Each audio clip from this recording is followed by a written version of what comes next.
guys, and welcome back for episode 3, part 1, named Who is Syndicate? It's a great question, and I'll try to explain. So let's start with the word itself, syndicate. By definition, it means a group of individuals or organizations combined to promote some common interest. I assign two letter Y's to the word for a reason. The letter Y is representative of the word why, and with so many curious developments transpiring around us recently, and as more information becomes accessible, old narratives are being deconstructed right before our very eyes. The people's reporting is more trustworthy than the media's. It is only natural to ask more questions, and we should keep doing so. I think we are in a period of inquisition and lines are being drawn in the sand. So, arming ourselves with the answers we seek to our numerous questions will only guide us towards making sound decisions, which will ensure that we save the Republic and guarantee our children a secure future, that they may also be able to enjoy what our founding fathers intended for us: life, liberty, and the pursuit of happiness. So, in these times of uncertainty, as societal divisions become even more polarized, economic hardships increase, citizens' rights diminish daily, and governmental overreach becomes absolutely suffocating, it is imperative to band together and unite under a common cause. I selected the word to broadcast by publicly as it seems appropriate for what is necessary now and what will be expected to come. We must become a syndicate to be effective and have strength in numbers. Even within division, unity can be achieved by like-minded individuals, patriots who love their country and will do anything to ensure it survives. So why am I speaking under the condition of anonymity and dressed up like G.I. Joe? Well, that's a fair question.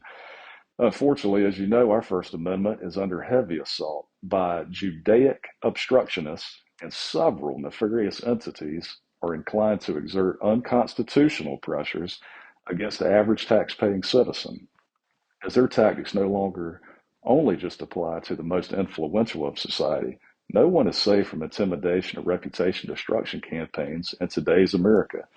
So for now, my identity will remain camouflaged as I help expose the chameleons among us and offer my opinions and possible solutions and perform my civic duty as a responsible citizen to do my part so that my children can enjoy the same opportunities and liberties we each once had.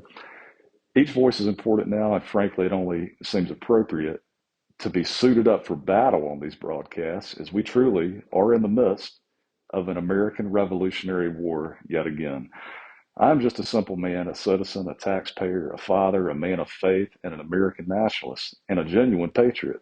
I love this country and refuse to sit idly by as it is destroyed. If the last beacon of freedom known as America is conquered by the evil within, it can never be replaced, nor will it ever be replicated again. But we are a resilient people, and perseverance is in our nature. Years ago, I served this great nation and fought in a foreign war, and now I will fight in the cyberspace for a just cause. Like many others before and after me, Americans keep winding up in the deserts of the Middle East, a land far removed from the United States, spilling our blood and spending our treasure, as another nation is consistently the sole benefactor while our country gains absolutely nothing but loss in the process.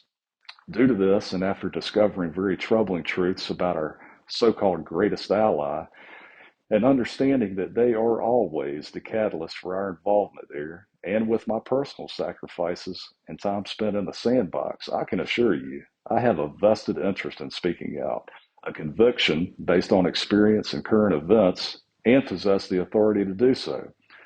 The nation of Israel has shown its true colors recently to those who have noticed and observed. Their subversion in every facet of American life is beyond reproach, and their stranglehold on our nation is obtaining a death grip. The politicians who are supposed to represent your interest only pocket money from groups like APAC, ADL, and they lobby for the benefit of a very marginal minority here, but mostly for foreign citizens of a religious cult who despise our very existence. They hate our Christian religion and way of life. Their only intention is to gain superiority above us as our national sovereignty crumbles and America becomes a vassal state, a cash and asset cow to be milked dry before being marched off to the slaughterhouse of the Middle East. And then the bioweapon known as COVID was released upon you. Many were brainwashed into getting a deadly vaccine. You were mandated to stay at home as your family member took their last breath because you couldn't visit them at the hospital on their last day of this earth. You were ordered to march around with a piece of cloth on your face or you couldn't buy groceries.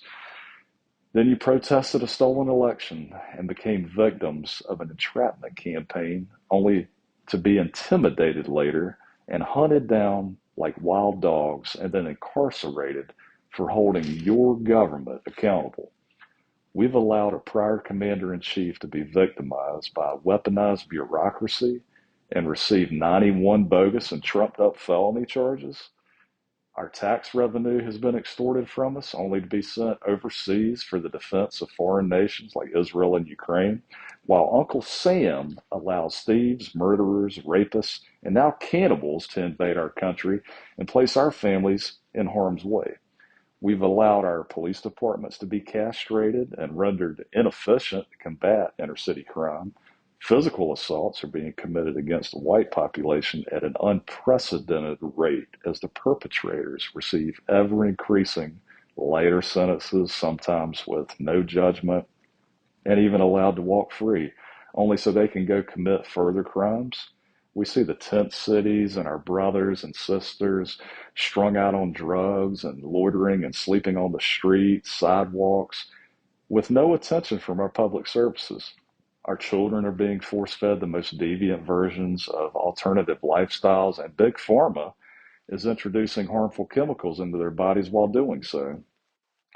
The negative effects of which may only be understood years from now, possibly with irreversible outcomes. And then, under the guise of an obsolete word known as anti Semitism, our government, big tech, and special interest groups trample upon our Constitution and dissolve our freedom of speech, security, privacy rights. All three branches of government have become weaponized against the people in every single regard and show favor to criminals over that of law abiding citizens. Time and time again, I witness our people surrendering. Wars are not won by retreating, and what once was is not now. So, if you are spineless, if you have no conviction, if you have no values or principles, if you wish to be a slave, and if you are not a patriot, now is your time to step to the rear and let the strong men of America lead us from the front to victory. It is now and past time to place America first before any other nation. It is time to hold our politicians accountable and make them aware that they are in their positions only to represent the people and carry out our will. The days of them legislating amongst themselves to further diminish our rights so that they and special interest groups who purchase them must come to an end. America was founded on rebellion, and if it needs to be saved in the same manner, then so be it.